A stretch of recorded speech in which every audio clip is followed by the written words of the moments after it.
नमस्कार, आप देख रहे हैं देशगाथा समाचार। भाजपा शासित एमसीडी के द्वारा नोवेल्टी सिनेमा की लगभग 200 करोड़ रुपए की ज़मीन महज 34 करोड़ में बेच दिए जाने पर आज दिल्ली के सभी वार्डों में आम आदमी पार्टी के कार्यकर्ताओं ने पद यात्रा निकालकर एमसीडी के खिलाफ प्रदर्शन किया। आम आदमी पार्टी के द्वारा किए गए इस प्रदर्शन के क्रम में तिमारपुर विधानसभा में आप कार्यकर्ताओं और पदाधिकारियों ने भी पदयात्रा निकाली और उत्तरी दिल्ली से बीजेपी में राजा इकबाल के आवास पर जाकर जोरदार नारेबाजी की। आइए इस प्रदर्शन के दौरान आप पदाधिकारियों से हुई बातचीत आपको भी दिखाते हैं। पूरा मुद्दा हम सब पूरी दिल्ली के एक एक जन के पास ले जाना चाहते हैं। एक 200-250 करोड़ की प्रॉपर्टी 35 करोड़ में बेच दी गई। मतलब इतना भ्रष्टाचार हो रहा है कि आप 200 करोड़ की प्रॉपर्टी को 35 करोड़ में बेच दोगे। तो ये एक एक जन को एक एक घर के अंदर ये मैसेज देना चाहते हैं कि एमसीडी में जो भ्रष्टाचार है वो इस हद तक चला गया है कि उनको भी ये पता चल चुका है एमसीडी में जो बीजेपी की सरकार है कि हम आने वाले नहीं हैं। जो माल पड़ा हुआ है एमसीडी में उसको बेच दो, किसी भी रेट में बेच दो। 35 करोड़ का जिसने परचेज़ किया, अगर उस बंदे की जानकारी निकालें तो वो भी बीजेपी का कहीं ना कहीं आदमी निकलेगा, उसका कोई ना कोई लिंक होगा वहाँ से। तो क्या करना चाहेगी आम आदमी पार्टी की? जनता को तो बताएगी, इसके अलावा भी क्या कुछ प्लानिंग है आगे इस पूरे मुद्दे पर? देखो, जनता से बड़ी कोई प्लानिंग नहीं होती। जनता ही एमसीडी में बीजेपी को लेके आई है और जनता को जब ये सारी चीज़ें पता चलेंगी तो जनता ही उखाड़ के फेंक देगी इनको। प्लानिंग हमारी जनता तक, एक एक आदमी को, एक एक घर के अंदर, एक एक बच्चे को ये बताने की है कि ये जो भ्रष्टाचार हो रहा है ये आपके साथ हो रहा है, वो किसी के नहीं। ये पूंजी जनता की थी जो टैक्स पेड करती है, ये उनकी पूंजी थी, इनके घर की पूंजी नहीं थी जिसे ये 200 करोड़ की प्रॉपर्टी को 35 करोड़ में बेच रहे हैं। लेकिन योगेंद्र लाला जी, सवाल ये भी है कि बीजेपी खुद भी जानती थी अगर कुछ इस तरीके का चीज़ होती है तो ये मुद्दा बनेगा, तो उन्होंने जानबूझ के ऐसे समय पे, चुनावों के समय ऐसा क्यों किया होगा? ऐसा क्या किया कि बीजेपी में जितने भी नेता सारे भ्रष्ट हैं, ये तो खुद भी मान चुके हैं कि अभी हमारे जो नेता हैं यहाँ पे इतना भ्रष्टाचार है कि पिछले 27 साल से दिल्ली के अंदर सरकार नहीं बना पा रहे। क्यों? क्योंकि उन्हें मालूम है उनके वहाँ नेता भ्रष्ट हो चुके हैं और उन्हें पता है। अब ये क्या हुआ है, ऊपर लेवल के नीचे लेवल जितने यहाँ नेता थे इनको पता नहीं था कि प्रॉपर्टी कितने की है। एक नॉर्मल आदमी बता देगा कि इतनी बड़ी प्रॉपर्टी को 35 करोड़ में कैसे बेच सकते हो आप। तो इनको पता चल चुका है कि हम नहीं आने वाले, जो भी माल पड़ा उसको बेच लो और बेच के अपना घर भर दो।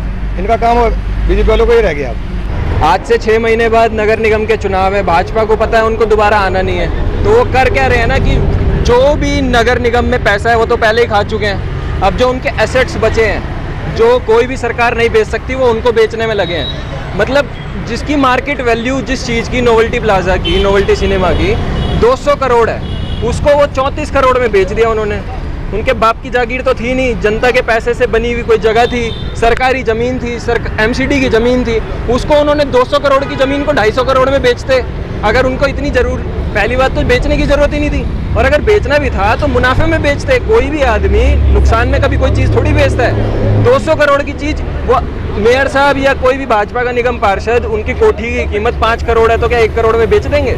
तो फिर वो जो सरकारी संपत्ति थी, जो एमसीडी की ज़मीन थी, 200 करोड़ की ज़मीन वो 250 करोड़ में बेचते। 34 करोड़ में बेचने का क्या मतलब है? और सुनने में तो ये भी आ रहा है कि जिसको बेचा है वो भी उन्हीं का आदमी था।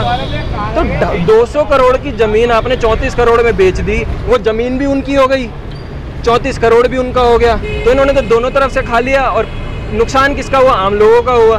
तो भाजपा की नगर निगम की सरकार इस टाइम सिर्फ और सिर्फ नोट इकट्ठे करने में लगी है। उनको पता है नगर निगम में दोबारा उन्होंने आना नहीं है। जो उनका हाल 2015 और 2020 में केजरीवाल साहब ने किया था वही नगर निगम में इस बार 2022 में भी होने जा रहा है। बीजेपी ने तभी तो इस तरह के काम को अंजाम दे रही है कि यह देखिए कि वहाँ पे अगर 100 गज जमीन भी खरीदनी हो तो भी इसकी कीमत 4 से 5 करोड़ है। तो वह तो 1197 स्क्वायर मीटर की ज़मीन है जो कि 200 करोड़, जैसा कि मेरे साथी ने बताया, 200 करोड़ में जो बिकनी थी उसको 34 करोड़ में इन्होंने बेचा। अरे उसको 2.5 करोड़ में, 3 करोड़ में बेचते ताकि प्रॉफिट तो होता सरकार को। लेकिन यह इस तरीके से काम कर रहे हैं कि अब इनको यह पता चल गया कि भैया अगली बार से हमें निगम में आना नहीं है और उस पैसे को हम यूज़ करेंगे, क्योंकि दोबारा इनकी नगर निगम में सरकार बननी नहीं है।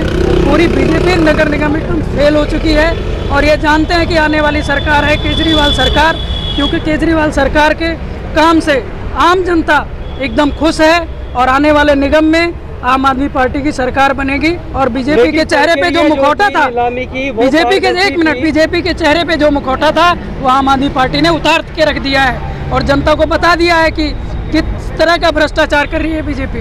लेकिन बात ये है कि जो ये प्रक्रिया की गई थी नीलामी की, वो बिल्कुल पारदर्शी तरीके से की गई थी। क्या उसके अंदर भी आपको कोई भूल नजर आता है? देखिए, बीजेपी की पारदर्शिता यही तो है, 200 करोड़ की संपत्ति 34 करोड़ में बेच देना। ये कहाँ की पारदर्शिता है भाई? और वह भी उन्हीं के लोगों को मिल रही है, ये कौन सी पारदर्शिता है? तो इसके अंदर खेल कर रही है बीजेपी नगर निगम के अंदर। देखिए, साफ सफाई जो उनका काम है उसमें पूरी तरीके से फेल हो चुके हैं। एनडीएमसी के जो भी उनकी डिस्पेंसरी है उसमें कुछ भी नहीं हो रहा है। न एनडीएमसी के अस्पताल है, वहाँ लोग परेशान हैं। दिल्ली बिना पैसे के कोई फाइल नहीं पास हो पाती है। एक बीजेपी में नगर निगम में अगर किसी को एमसीडी का सर्टिफिकेट भी चाहिए तो वहाँ भी बीजेपी के दलाल घूम रहे हैं, पैसे लेके उसको बना रहे हैं। तो जनता जान चुकी है बीजेपी की असलियत क्या है, इसलिए बीजेपी वाले सोच रहे हैं कि हमारा बोरिया बिस्तर तो बनना तय है, जो पाओ उसको लेके भाग जाओ। सिनेमा 34 करोड़ में बेच गए, जो 200 करोड़ की प्रॉपर्टी बताई जा रही है, क्या कहेंगे? देखो, ये तो कोई ऐसी नई बात नहीं है जिसमें हम हैरत मान जाए, क्योंकि बीजेपी का काम ही यही है। क्योंकि उनको ये पता है कि जहाँ भी कहीं चुनाव आते हैं तो चुनाव के लिए, लोगों को खरीदने के लिए, लोगों पे खर्च करने के लिए, लोगों को धमकाने के लिए, गुंडागर्दी करने के लिए तो पैसा चाहिए।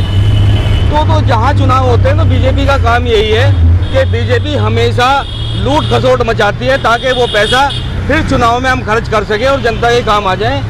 ये तो पूरे हिंदुस्तान में कहीं का भी इतिहास उठा लो बीजेपी का, हर जगह यही बात है। एमसीडी का जो मन में आता है एमसीडी वो कर देती है, कभी सिनेमा घर बेच देती है। अब जनता का पैसा है, जनता के पैसे का इतना मिसयूज़ कर रहे हैं। कोई प्रॉपर्टी अगर 200 करोड़ की चीज़ तो 34 करोड़ में क्यों बेचा इन्होंने? क्या इसमें इनको फ़ायदा था? जब भी तो इन्होंने बेचा वो। और जो भी इनके सारे काम हैं, अब ये कहते हैं कि जो यूनिक पोल लगे हुए हैं, इन्होंने जो यूनिक पोल लगा रखे हैं अपनी भाजपा शासित एमसीडी वो करके कि भाई साहब हमारे यूनिक पोल जो है तुम फ्री में लगाओगे। वो यूनिक पोल भी तो भाई जनता के हैं, जनता टैक्स देगी। जब सारी सरकार वो पार्टियां पैसा देती हैं, लगाती हैं, तो ये क्यों नहीं पैसा देते? आप इनसे पूछो कि अगर तो क्या लगता है ये बीजेपी नगर निगम चुनाव में मान चुकी है कि इस बार सत्ता परिवर्तन होगा और इसलिए वो बेचने में तुली है? बीजेपी क्या, जनता ने मन बना लिया है कि इस बार बीजेपी को जो 15 साल से इन्होंने भ्रष्टाचार करा बाहर उखाड़ के फेंकना है। और जो इन्हें अब करना चाह रहे हैं, ये सोच रहे हैं कि एक बार समेट लें, क्योंकि दोबारा इन्हें आना नहीं है।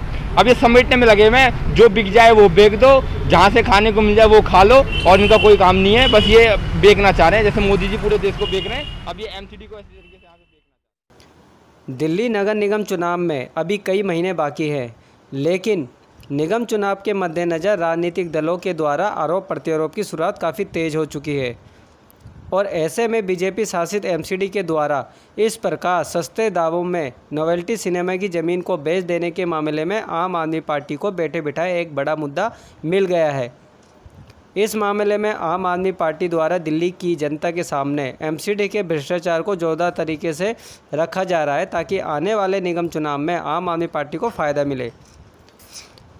इस बार दिल्ली नगर निगम चुनाव में संभवतः भ्रष्टाचार एक बड़ा मुद्दा बनाया जाएगा और भविष्य में ये देखना दिलचस्प होगा कि दिल्ली की जनता इस बार 15 साल से एमसीडी में काबिज बीजेपी को हटा देगी या इस बार भी बीजेपी कुछ ऐसा नया करेगी कि एक बार फिर एमसीडी में बीजेपी का शासन कायम रहे।